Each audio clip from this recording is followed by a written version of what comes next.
आप अपने नेताओं को जगाइए, उनको उठाइए। ये जो गहरी नींद में है तो उनको जाके प्रेशराइज करिए और उनको बोलिए कि आप अपनी नींद तोड़िए और आगे बढ़िए, क्योंकि चंदा आपको दिया जाता है, खर्च आपको दिया जाता है, फिर काम और रिजल्ट क्यों नहीं आ रहे हैं?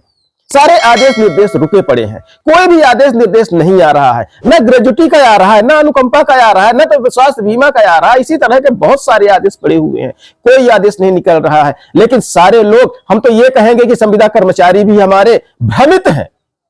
इन लोगों के कहने पर इतना विश्वास कर रहे हैं कि वो सब कुछ आपके लिए करवा देंगे। इतने सालों से हड़ताल पे हड़ताल कर रहे हैं, महीनों की पेमेंट आपकी कट जाती है, पैसे बर्बाद हो जाते हैं, तब कोई नेता नहीं कहता है कि आपका पैसा बर्बाद हो गया। लेकिन जब मैं काम करने निकलता हूं, मैं थोड़ी सी सहयोग राशि मांगता हूं, तो लोग मैसेज करते हैं ग्रुपों में कि पैसा क्यों बर्बाद कर रहे हो। मैं जानकारी इसमें पूरे स्वास्थ्य विभाग में जितने भी पद हैं सबकी मंगवा रहा हूं, लेकिन काम मैं सिर्फ एनएम बहनों के लिए ही करूंगा।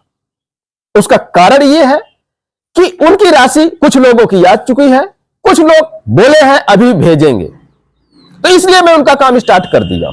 लेकिन बाकी लोगों की भी जानकारी में गाय ले रहा हूं।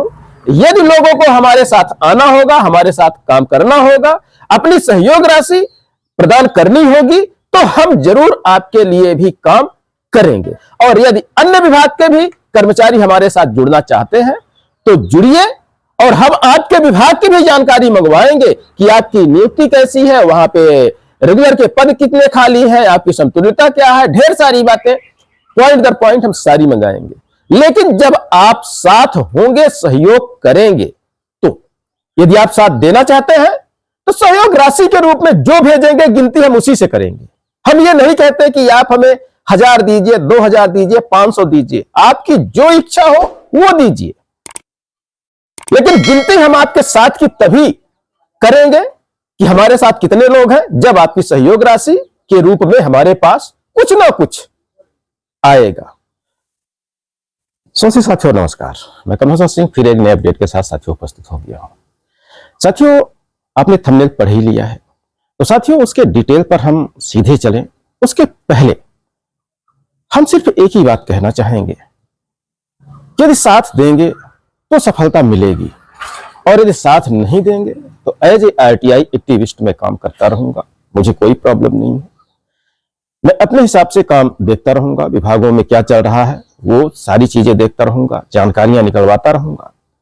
लेकिन चूंकि भविष्य आपका है, लड़ाई आपकी है, तो आपको साथ देना पड़ेगा, सहयोग करना पड़ेगा। तो साथियों, मैं यहां बताना चाहूंगा कि हमारी 7 बहनों ने, एनएम बहन जो हैं, उन्होंने खुलकर सामने आ चुकी हैं और उन्होंने जो भी सहयोग राशि है हाई कोर्ट के लिए 5000 रुपए और आरटीआई और अन्य खर्चे के लिए 1000 रुपए उन्होंने हमारे खाते में सेंड कर चुके हैं। हमने पिछले वीडियो में दिखा भी दिया था आपको कि वो राशि आ चुकी है।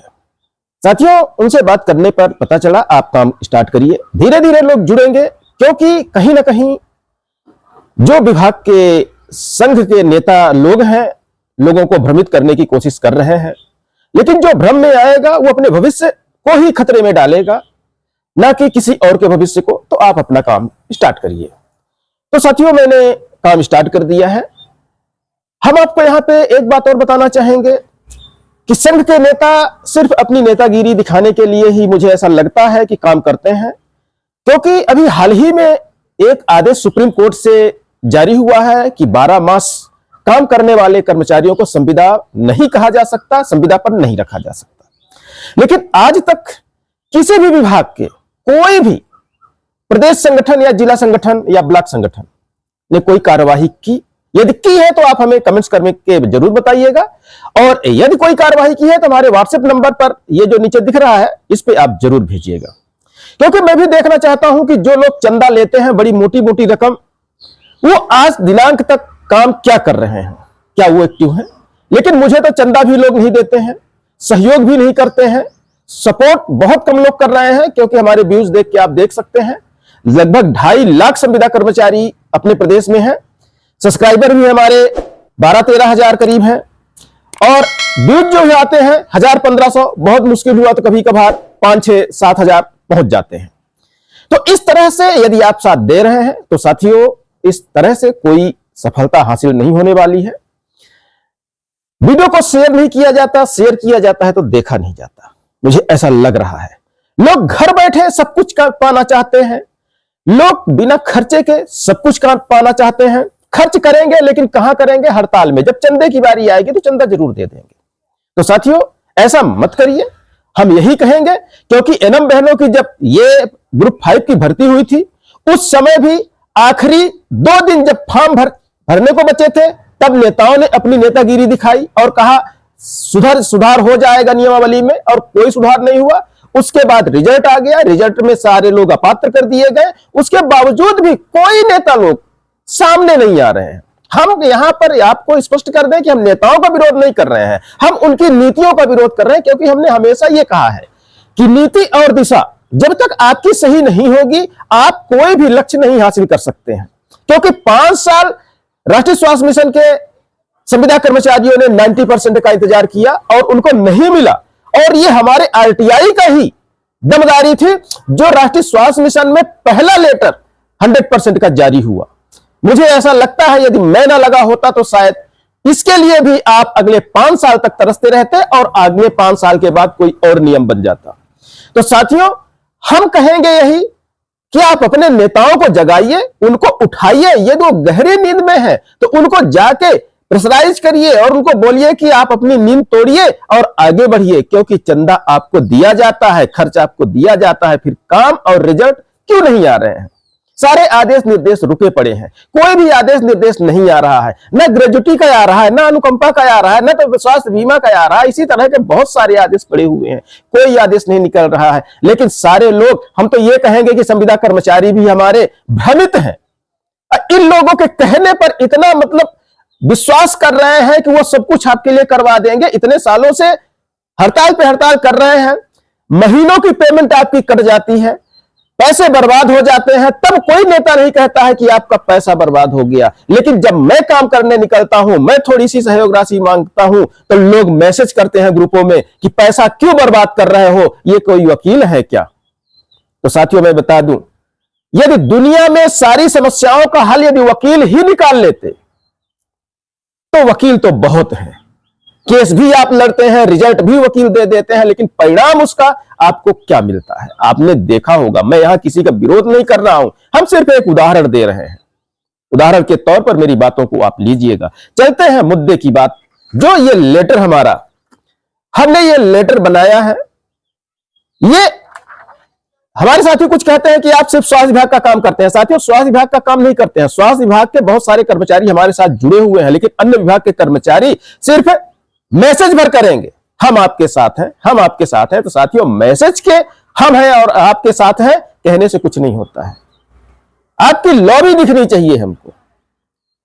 तो जब तक आपकी लॉबी नहीं दिखेगी, जब तक आपका संगठनात्मक हमारे साथ एक लगाव नहीं होगा, जुड़ाव नहीं होगा, तब तक हम कैसे मान ले कि आप क्या मैसेज लिखने में। मैं भी तो कहता हूं मैं तो सारे देश के साथ हूं, बल्कि विश्व के साथ हूं। तो क्या मैं विश्व के साथ हो गया? मैं काम कर रहा हूं जहां पे, मैं वहीं का हूं। मैं मध्य प्रदेश में काम कर रहा हूं, मध्य प्रदेश का हूं। मध्य प्रदेश का काम खत्म हो जाएगा, दूसरे प्रदेश में जाके काम करेंगे तो मैं उस प्रदेश का हो जाऊंगा। तो साथियों यहां लिख देने से और कह देने से कोई किसी के साथ नहीं हो जाता है। मैंने एक गिनती गिनने की कोशिश की थी कि सहयोग राशि के नाम पे जो कुछ हो सके आप लोग दीजिए। तो हम एक गिनती गिन रहे थे कि कितने लोग हमारे साथ हैं। उस सहयोग राशि के रूप में हमें बड़े मुश्किल से 10 या 12 लोग हमारे साथ दिखे। तो यह विडंबना ही है, और ऐसा साथ देते रहेंगे तो जैसा जीवन आपने संविदा में गुजारा है, आगे संविदा में ही रिटायर्ड हो जाएंगे और कहीं कुछ नहीं होने वाला है। तो साथियों ये पत्र हमने जानकारी स्वास्थ्य विभाग से ही मंगाई है। अब मंगाई की है स्वास्थ्य विभाग से, यही बता दें हमने 7 एनएम बहनों की चर्चा आपसे की है। उन 7 एनएम बहनों ने अपनी राशि मुझ पर विश्वास करके मेरे पास भेज दी है। 6-6 हजार रुपए सभी ने भेज दिया है। तो इसलिए हमें उनके लिए काम स्टार्ट करना पड़ रहा है। मैं जानकारी इसमें पूरे स्वास्थ्य विभाग में जितने भी पद हैं सबकी मंगवा रहा हूं, लेकिन काम मैं सिर्फ एनएम बहनों के लिए ही करूंगा। उसका कारण यह है कि उनकी राशि कुछ लोगों की आ चुकी है, कुछ लोग बोले हैं अभी भेजेंगे, तो इसलिए मैं उनका काम स्टार्ट कर दिया। लेकिन बाकी लोगों की भी जानकारी मैं मंगाए ले रहा हूं। यदि लोगों को हमारे साथ आना होगा, हमारे साथ काम करना होगा, अपनी सहयोग राशि प्रदान करनी होगी तो हम जरूर आपके लिए भी काम करेंगे, पदवार काम करेंगे, उसमें कोई दो राय नहीं है। तो साथियों, ये आरटीआई में हमने स्वास्थ्य विभाग से जानकारी मांगी है और यदि अन्य विभाग के भी कर्मचारी हमारे साथ जुड़ना चाहते हैं तो जुड़िए और हम आपके विभाग की भी जानकारी मंगवाएंगे कि आपकी नियुक्ति कैसी है, वहां पे रेगुलर के पद कितने खाली हैं, आपकी समतुल्यता क्या है, ढेर सारी बातें पॉइंट दर पॉइंट हम सारी मंगाएंगे। लेकिन जब आप साथ होंगे, सहयोग करेंगे, तो सिर्फ हम आपके साथ हैं, लिख देने से कुछ नहीं होना है। आप लिख देते हैं, मैं पढ़ लेता हूं, बाकी आगे कोई कार्रवाई नहीं होती है। लेकिन जिन्होंने अपनी राशि भेज दी है, मुझ पर विश्वास जताया है, तो उनके लिए तो काम करना पड़ेगा। जिन्होंने खर्च दे दिया है उनके लिए काम मैं करूंगा, इसमें कोई दो राय नहीं। और शायद इसी बलबूते पर, उसी ऊपर वाले के बलबूते पर, उसके ऊपर वाले के सहयोग के दम पर मैं निडर होकर आगे बढ़ रहा हूं, क्योंकि आप लोगों का सहयोग नहीं दिखता। नेताओं से बात करो तो नेता हां हां करेंगे, आखिरी में निकल जाएंगे, क्योंकि यदि वो हमें साथ लेंगे तो उनकी नेतागिरी खतरे में आती है, इसमें कोई दो राय नहीं है। मैं मानता हूं इसको, क्योंकि उनको ये लगता है, तो भाई मुझे भी मानना पड़ रहा है। हमारे 4th क्लास के कर्मचारी बेचारे मुझे मैसेज कर करके थक गए और मैं उनको यही बोलता हूं कि अपने नेता को बोले लेटर हेड में मेरा नाम संरक्षक के तौर पर जोड़ दे, लेकिन ना उनका नेता जोड़ रहा है और ना मैं उनके लिए काम कर पा रहा हूं। मैं सिर्फ लोगों को यही समझाना चाहता हूं कि आपके नेता विरोध क्यों करते हैं, आप उनसे यह पूछिए कि मेरा विरोध आपके नेता क्यों करते हैं, आखिर मुझसे क्या परहेज है, उनको क्या परेशानी आ रही है परहेज करने की। लेकिन शायद कोई पूछ भी नहीं पा रहा, इसी का परिणाम है जो कुछ है। साथियों, मैं इस पे लग गया हूं, मैंने जानकारी मंगा ली है, हमने वो भी जानकारी मंगाई है, मैं लेटर लगा रहा हूं, आप देखते चलिए। दूसरी जानकारी हमने मंगाई है कि महिला जो स्वास्थ्य कार्यकर्ता है उनकी जितनी तरह की ट्रेनिंग होती है, उनके जितने तरह के पद होते हैं, उसके दिशा निर्देश क्या है, ट्रेनिंग देने के दिशा निर्देश क्या है, चाहे वो शासकीय हो चाहे वो प्राइवेट हो। हमने सबकी जानकारी मंगवा ली है, 1 वर्ष वालों की मंगवा ली, 18 महीने वालों की मंगवा ली है और 2 वर्ष की ट्रेनिंग वालों के सारे आदेश निर्देश हमने शासन से मांगे हैं। अब मैं देखता हूं कि शासन इनको जवाब हमें देता है या हमें गोल गोल घुमाने की कोशिश करता है। यदि ये गोल गोल घुमाने की कोशिश करेंगे तो हाई कोर्ट हमारे पास खड़ा हुआ है और आरटीआई का अधिकार यदि हाई कोर्ट में जाता है तो एक पक्षी निर्णय होता है, इसमें कोई दो राय नहीं है। क्योंकि किसी भी जानकारी को छुपाना और गलत तरीके से उसको प्रेजेंट करना यह कानूनन अपराध है आरटीआई एक्ट के तहत। इसमें आईपीसी की धारा 166 और 420 और इसके तहत गलत जानकारी देने वाले पर एफआईआर भी हाई कोर्ट के माध्यम से करवाई जा सकती है। इसलिए मैं हाई कोर्ट की बात कर रहा हूं। यदि मैं चलूंगा तो पुख्ता सबूतों के आधार पर चलूंगा, हाई कोर्ट जाऊंगा तो पुख्ता सबूतों के आधार पर जाऊंगा। जो हमें भ्रमित करने की कोशिश करेगा वो सजा का पात्र होगा, इसमें कोई दो राय नहीं। साथियों, लेते हैं इसी अपडेट के साथ आपसे विदा।